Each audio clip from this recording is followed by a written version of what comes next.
My name is Caitlin Wood, and with me today I have Sarah Bays from our Scholarships office. Welcome to the webinar today, all about our ANU scholarships. Before we start, I'd like to acknowledge and celebrate the first Australians on whose lands we meet all around Australia, and pay our respects to elders past, present and emerging. So just as an FYI, we are recording this session so that you can view it later. Please make sure you listen to the presenters as they go through their presentation before asking any questions. Once the presentation is over, do use the Q&A function at the bottom of your screen to ask any questions. And if it's a particular sensitive matter, maybe use the anonymous attendee button if that suits. So with that, I will hand it over to Sarah, and we also have Sarah Hawkins joining us today. So Sarah and Sarah makes it very easy to remember names. I'll hand it over. Cheers.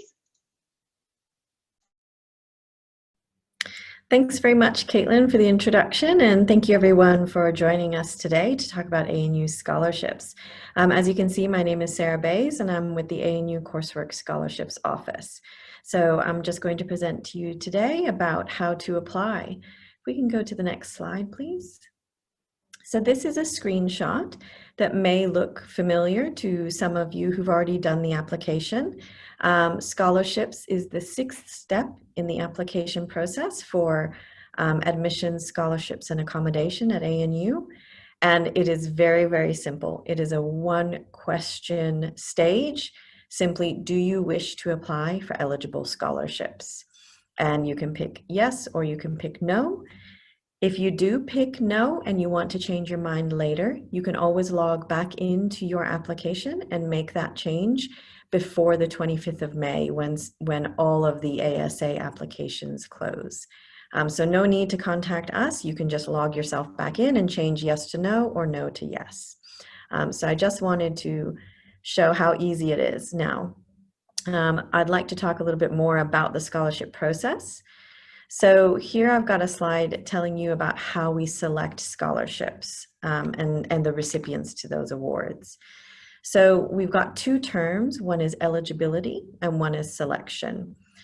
Both of those are quite similar, but there are some differences. So eligibility simply says it's a yes or no question, like yes, you are eligible and we will look at you for this scholarship, or no.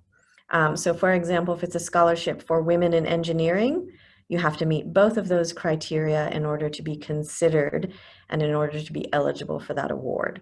Now, selection is where you get into more details about the basis on which that award is made.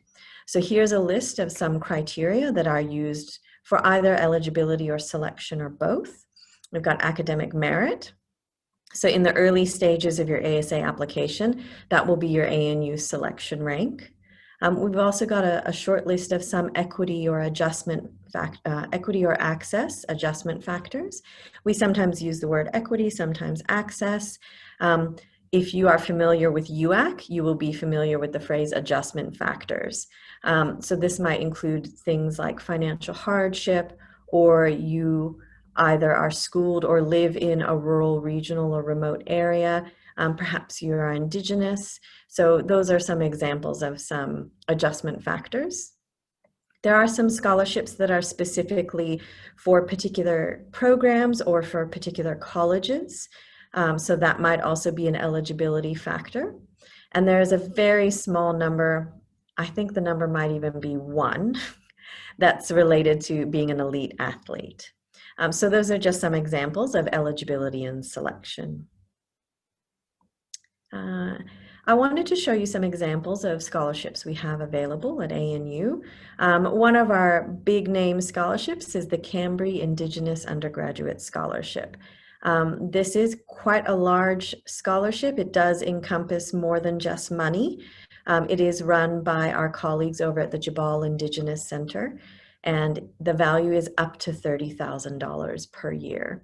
Now, selection, eligibility is of course Indigenous, but selection may be a range of factors, including financial hardship and regional status, and it doesn't matter what program you're studying. So Cambrie is a very interesting one. I encourage you, if you are eligible, to keep an eye on the Cambrie scholarship webpage, because I do think they're still finalizing how that scholarship will be applied for, or rather how you can apply for that scholarship. We've also got another pretty high name, high prestige award called the Australian Excellence Scholarship. That's $12,500 per year. Selection is on the basis of academic merit, but may also include adjustment factors. And again, that's open to any discipline, any program of study. And I've got another couple of examples on the next page. We've got the Love Scholarship. So that value is $50,000 over 5 years. However, the first year value is different to the second, third, fourth. Each year has a different value. So that's why we say 50,000 over 5 years. And that's academic merit. And again, adjustment factors open to all disciplines.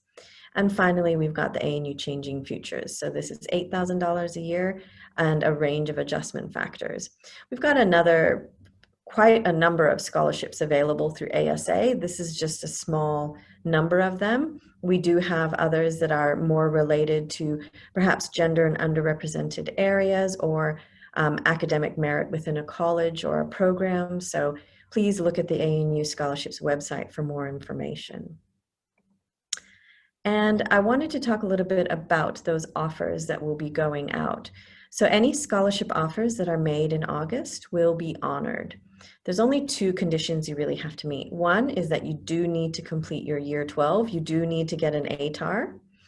And if you receive a scholarship that is directly related to a program of study, you need to receive an offer to that program of study. So for example, if in August you receive an offer to Bachelor of Mathematical Sciences, in December, that needs to be your highest preference in your list of preferences, and that means that you will get that scholarship again.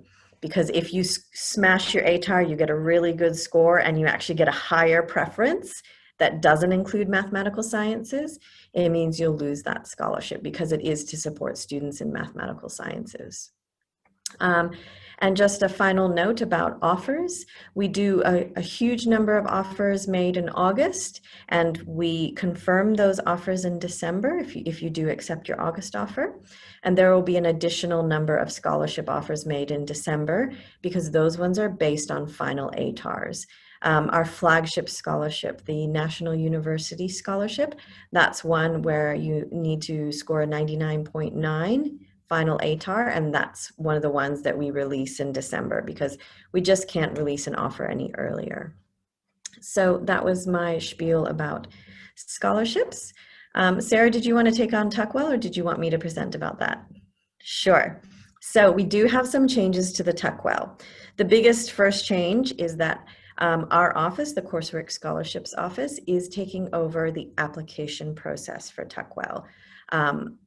And particularly in the early stages. As the Tuckwell progresses, our involvement in it will lessen. So I'm going to talk more about the stage 1 because that's where we're at right now. So the big thing is that stage 1 has fewer kind of long answer questions, and we just want to know more about what you have been doing and achieving in years 10, 11, and 12. Those longer questions have now been moved to stage 2. So stage 1 is a lot simpler. The other thing I really want to highlight is that you need to complete your ASA application by April 14th. And that's so that you can get the link to the Tuckwell application.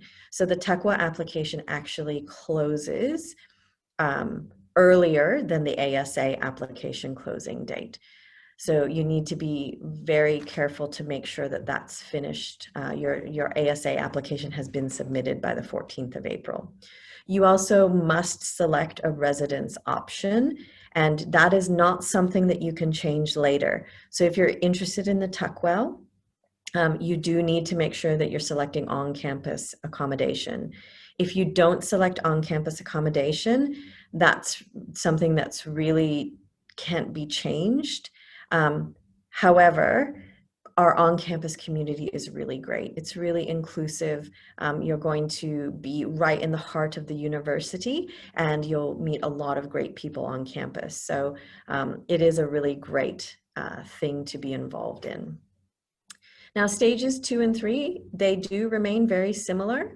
So there'll be an interview of 75 candidates, probably in July, hopefully on campus, but we'll see what happens around the country. So that's for that slide. Moving on to the next slide. So in Tuckwell Stage 1, we do have 30 questions, and there's one free text question, and that question is a maximum of 300 words that you can submit. So we really strongly recommend that you get your thoughts down on paper, you draft something in a Word document. When you're sure it's perfect, you've checked the spelling, you feel confident in what you've expressed in your writing, then copy it over into the Tuckwell application. Now, most questions are going to ask for your highest level of achievement, but there are also text boxes where you can tell us about other experiences as well. So perhaps you might play state level cricket, but you also play netball for the school team. So you can tell us about both, but we do recommend you use the select option for the higher state level sport and the text box option for the school level team sport. So there's a range of questions that we're asking about, your personal questions, contextual questions more about the way that you study or how long it takes you to travel to school, things like that. And then academic and as I mentioned before, activity questions. So the real aim of the Tuckwell application process is to target and identify candidates that have a broad range of experience. So it's okay for some categories you might actually have no experience, and that's okay too. There is a real focus on a breadth of experience as well as the depth of your achievements. So on to the next slide, if we could. Now, the Tuckwell references. This is different from last year. So this year we're not requesting teacher references. So there is probably a collective sigh of relief around the country from teachers in secondary schools because we won't be collecting teacher references.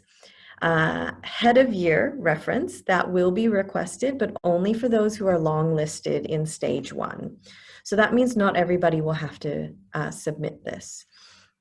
But you might want to just let them know that you've already applied, just so that you're on their radar. Requests for the head of year reference will go out on the 23rd of April. The principal reference, that belongs to Stage 2. So those will be asked only for people who are progressing to Stage 2. So that request might come out somewhere between the 7th and the 21st of May. So it's not required for Stage 1 applicants. And we've got a beautiful graphic about the Tuckwell application timeline. So the biggest highlight for today is that you do need to submit your ASA application by the 14th of April. When you do that, you will be contacted by email with a unique link to a Tuckwell application form. So the ASA you submit, and then a day or two later, it might actually be 2 days, and please forgive us if a weekend occurs, because it might be the Monday or the Tuesday of the following week before you get your link to the Tuckwell application. So we are currently in open application season, so get in there, draft your answers, think about all of your accomplishments and achievements that you can share with us, and make sure that you get your ASA application submitted by the 14th of April.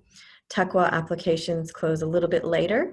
Head of year reference requests go out on the 23rd of April. Feedback is due in 1 week, so that is definitely something you want to talk to your head of year about. And then 7th of May is when Stage 2 really kicks off. So that's all I wanted to talk to you about today with scholarships at ANU and a highlight on Tuckwell. Fantastic. Thank you so much, Sarah. That's great. So we have some questions ready to go, which is great. Now we have just addressed that. Does the Tuckwell application Stage 1 application close on 14 April as well? Clearly that's the 18th of April for the Tuckwell portion of the application.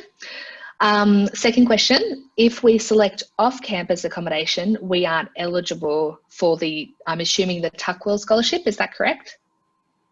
So living on campus and on-campus residences is a requirement of the Tuckwell. Fantastic. So if I could just jump in to clarify that a little, it's best if you are considering applying for the Tuckwell, you need to choose accommodation in your ASA application because that needs to be submitted first. If you are not progressed through the Tuckwell process and you don't want to live on campus, that's fine. You can just not accept your accommodation offer when that comes through in August. Fantastic, thank you. So what does longlisted mean? Could you expand on that a little? Sure. So longlisted is a term we're using. We're looking to progress 150 applicants through to stage 2. So we're looking for the information from the applicants. We will go out to more than 150 heads of school for the people who are selected kind of at the top of that merit listing process from stage 1 applicants. And then we will use the teacher, the head of school reference to get down to just 150. So there will be a merit list created in the first instance, but we won't ask every head of year for a reference. Fantastic, thank you. So again, Sarah, I think this kind of speaks to that. I have a question here, what is the head of year? Does it have to be a head of year?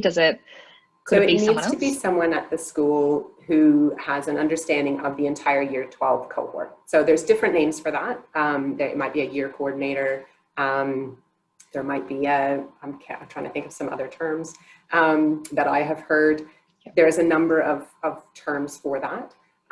If you're not sure, try your career advisor in the first instance and ask who they would recommend. And then it just needs to be someone who can speak about the entire year 12 cohort. Yeah, fantastic, thank you. So there is a quick question here about this webinar being available. I'll just address this now. This webinar will be uploaded onto the ANU Experience YouTube channel, so you're very welcome to see it there, or you can reach out to our student recruitment email address, send a pigeon, we will accept those as well. A serious question, I'm from a rural school and my application asks for schools on the S01C list. If my school is on the S01R list, do I still qualify for rural scholarships and adjustment points? Might be a bit of a test. Thank you, yes. I'm not 100% sure about the adjustment points. Sarah might have a bit more information about that.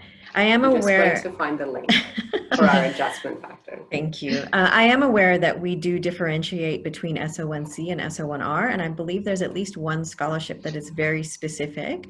It's only schools on the SO1C list. However, Sarah might be able to enlighten us more about adjustment factors in general. Fantastic. Perfect. Yeah, so it is SO1C. There's up to 3 adjustment factors, and SO1D for specific programs or courses studied by distance, up to 5. So it is not SO1R. Fantastic. Thank you so much. I could put the link to the adjustment factors in the chat, if that's helpful. That would be wonderful. Quite clear, I think. Thank you so much. So we do have a question here. When we are choosing a combination, do we have to choose a specific college or dorm? Now, can we change these? So I think I can address this one. I feel comfortable doing that. So if it's in regards to Tuckwell, I mean, obviously we've answered that question. Yes, you do have to choose something. If it's a general accommodation question, you can not go into accommodation. You can go into accommodation. We do encourage you to experience ANU by living on campus though. So once you do make your preference known, you're allowed to choose one preference. You can't change this once you have submitted the application, as an FYI. Yeah, I'd also chime in just from what I've heard from my accommodation colleagues is really think carefully about which one you want to choose. There are virtual tours, there's descriptions, there's pictures on the accommodation website. And then also be aware that when you do choose one for your first preference, or for your only preference rather, there's no guarantee that you're going to get that one. So that's why you do want to familiarize yourself with the range of accommodation that's available on campus, so that you know which one you like the best, but then also you just know what's available across the university. Absolutely. Thank you. Yes. So we have a question here. Could you tell us a bit about what the Tuckwell Scholarship offers? There is a very clear conditions of award and a website that describes the Tuckwell. It is, I think, $22,200 off the top of my head per year. There's also a Tuckwell Scholars House, which is a community that they have. And I believe some mentoring as well is accessible to Tuckwell Scholars. They do, I believe, an orientation program. Again, this is all handled by the Tuckwell Scholars Scholar House team. We are only involved in the application side of things, so I am going a little bit off of memory, but you can check tuckwell.anu.edu.au for more information. That's it. And I'll throw that link in the chat as well in a moment. Thank you. So I do have another question here. Are those regional... Oh, Sarah has something to add. Can I just jump in on the Tuckwell thing? Yeah, of course. Sorry. As well. There is an application guide up on the Tuckwell website, which I would encourage people to review like before they start their application. If you've already started, you can go backwards and have a little look. It just has some kind of context to some of the questions and things like that, things you need to have when you start your application or in order to complete your application. That might be helpful as people are working through it. Fantastic. So another question here about Tuckwell, is the $22,000 for Tuckwell a one-off sum, or can it be spent on anything? Does it come in one lump? Ooh. Sarah, you're on mute. Sorry. Sorry, you'll have to check the conditions of award because I think there will be more specific information. Again, we're not involved with the payment, so I actually don't know when they pay, but Sarah? It is an annual Is it payment. annual? It's paid in 4 equal installments. That's right, 4 installments. I knew it was different to our team. So in section 3 of the conditions of award, it does talk about the value and duration. So it's awarded for the duration of the degree program, which means it will support you all the way through your study, up to a maximum of 5 years full-time equivalent. There's also things like a travel allowance, so it will allow you to go home and see your family at different points throughout your study because that's important to maintain that connection. And there is also a sport fitness center membership, again, just to support that well-being aspect. So it's quite a multifaceted award, but there's also things like mentoring. So you do get appointed a mentor to work with you throughout your academic study to encourage cross-disciplinary consideration of your topic as well. So if you are studying in humanities, you may have a mentor who's science-minded or STEM-minded, and that is on purpose to encourage that cross-disciplinary thought process. Fantastic, and that's always useful. With regards to the rural regional list, is that New South Wales specific, or is there anything for interstate applicants? Should they know anything in particular? The list is actually, there are schools from all states included on that list. So it is divided by state when it's listed out. I think I can probably put that link up as well. Fantastic, great. Well, we've got no new questions, so we might talk amongst ourselves for a little until we can get those. If there's any more, otherwise we will let everyone off a little early, which is always much appreciated. That's all of the links, the useful links are in the chat for you now. Is there anything students should know, do you think, about scholarships that we've missed? Sarah's? Starting a band of the Sarah's? Don't ask me to sing. I just want to remind everyone that applying for scholarships through ASA is as simple as selecting yes.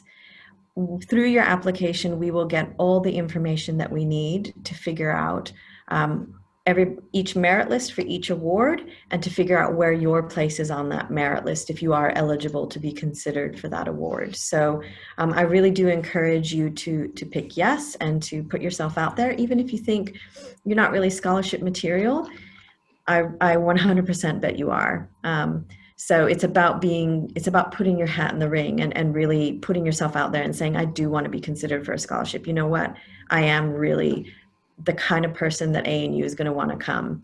So I do just want to say again that it's really easy on your part. Just tick yes, and we'll do all the hard work of figuring out if there's a scholarship that really suits you. Fantastic. So we do have a question here. So we don't have to do separate individual applications except for the Tuckwell. No, there are dozens.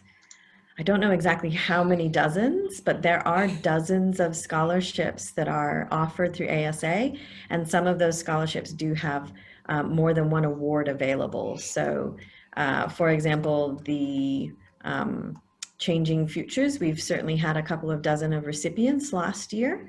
So we'll see, who makes the list this year. Fantastic. And we have another really great question here. So thank you for asking. I'm thinking of taking a gap year next year. If I get a scholarship, can I defer it? What are the general rules around that? So generally the answer is no. But having said that, each scholarship has its own individual conditions of award. So I've used that phrase a couple of times. The conditions of award is on each scholarship's individual web page.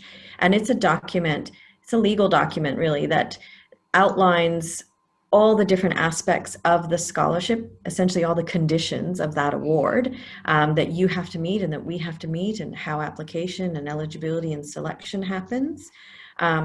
So on that, there is one section that talks about deferral. The vast majority of scholarships that are offered through ASA cannot be deferred. So no, that's not really an option. Mm-hmm. There are always extenuating circumstances, but taking a gap year is not one that we would consider at this stage. Yeah, not a worry, seems fair. So I do have another question here. Are there scholarships besides the ASA scholarships and Tuckwell? There are a number, hundreds of scholarships at ANU. However, if you are a current Year 12 student who wants to come to ANU next year, I really strongly recommend that you apply through ASA. If you don't, you will not be considered for all of the scholarships that are offered through ASA. So it is really important that you have a good think about this. You talk with your parents and your family about, do you want to come to ANU next year? We hope the answer is yes. And if you do, you will be considered for, as I said, dozens of awards here at the ANU. Fantastic. Now, I would just also clarify there, we talk about ASA like it's one thing, but like Sarah said, we don't know how many dozens, we'll find out maybe, of scholarships, individual scholarships that are offered through that application method. So ASA is our application mechanism, but there are multiple scholarships that we offer through that. So it isn't one single consideration. Yes, and I think also college scholarships are available for students who are in their second or third or fourth year. However, I'm not as familiar with those awards because they are owned by the colleges, whereas our office kind of owns the central scholarships mostly. So you do want to check out the college that you're interested in and see what awards might be available for later year students when, if you don't get a scholarship when you first arrive. Yeah, that's it. So we do have a question here about second, third, fourth year, etc. So I have put in the chat our ANU scholarships page, so you can actually have a look at what's on offer. And that's where you also find the conditions of award for each scholarship as well. So I have a couple of questions here about what ASA is. So I think I should tell you. It stands for admission, scholarships and accommodation. So it's our lovely acronym because we are Canberra and we love an acronym. But basically it's the direct application. So they are interchangeable terms. So when we say ASA, we mean the application, we mean the direct application, as an FYI. So we do have a good question here. Do you have to have all your early entry application, another reference, so direct application supporting documentation uploaded before you can proceed with the Tuckwell application? So I guess that question is, do you have to complete the direct application with all of your documents for, say, co-curricular before submitting the application and then triggering the Tuckwell process? No, you do not. So you need to submit your application, but you can upload your supporting documentation. So for example, your co-curricular up until the application closing date on the 24th of May. Perfect. But we need you to do that, submit, so that we can send you the Tuckwell that link. Perfect. So a question here, can we reapply for scholarships after our gap year? Sorry if this has already been answered, don't worry, we kind of haven't addressed that niche question. Well, we have spoken about what happens if you get a scholarship that you want to defer so you can take a gap year. However, if you are taking a gap year, then you're no longer considered a school leaver. So that means you can't actually apply through ASA after you've done your gap year, which means you'll apply through UAC and you'll preference ANU, and unfortunately all the scholarships that are offered through ASA are not offered directly through UAC. They are offered to ASA school leavers. So again, it's a really important thing to perhaps talk about with trusted family and friends about the idea of taking a gap year. Fantastic, absolutely. Definitely worth a pros and cons list at that stage. So if we apply for a scholarship in the application, will we be sent an application form for Tuckwell Scholarship by email, or is that external? It is sent by email a day or two after submitting the application? Yes, so there's the yes, I'd like to be considered for scholarships. That's the yes or no button that Sarah showed earlier in the presentation. There is a separate question that says, are you interested in applying for the Tuckwell, yes or no? And you do need to indicate yes to that if you would like to go through the Tuckwell process. So, and be sent the link for the Tuckwell. Perfect. Sounds good. Okay, fantastic. When I'm doing my application, I need to upload supporting documentation. Can that be the same documentation that I use for Tuckwell? Do I need to get the referee to write a long page reference or just a statement of attainment? So we have gone through that already in this webinar. So you might want to watch the webinar back for some further advice rather than going over it again, if the Sarahs agree. Yeah, I can do a very quick summary, Caitlin. Awesome. Thank you, Sarah. The 2 minute spiel. So this year, the Tuckwell process is quite different. If you understand what it has been in previous years, it sounds like you kind of had an idea. Stage 1 is much simplified, so we're not asking for a lot of documentation. You do need to upload the supporting documentation, your year 11 results, but we are not asking for references for all applicants. We will ask you for who your reference is, so a head of year or a teacher who can talk about the entire cohort, and we will approach them for applicants we are long listing, which means considering taking through to stage 2. So you don't have to give us a reference right from the beginning. Fantastic, thank you so much. Okay, it looks like we've been quite on the question front for now. So we might give everyone an early mark. Oh no, wait, someone's put a question in. Sorry for the drama. Sorry. I mean for the supporting documentation for co-curriculars, do I need a simple supporting paragraph or long page explaining my involvement in netball, for example? So I think that goes to Sarah, that text, free-form text box in the Tuckwell application. No, so we're not looking for supporting documents in the Tuckwell application for your co-curriculars. You will just tell us what you have done. The supporting documentation would go in your direct application, your admission application. Fantastic. So it is separate, and we won't need we don't need to understand your involvement at this stage. If you progress through stage 2, we'll be obviously asking you for more details about those things. Fantastic, thank you, that's wonderful. Okay, I think we're good for now. So we might end things here. Thank you both, Sarah and Sarah, for a fantastic webinar. Really appreciate it. If anyone has any questions, you know how to get to us, student.recruitment@anu.edu.au, and this webinar will be up on the ANU Experience YouTube channel in the next day or so. Other than that, thank you. Yeah, you can also email tuckwell.applications@anu.edu.au. Fantastic. Thank you, guys. Thank you so much. Everyone have a lovely afternoon. Thank you. Cheers. Bye. Bye.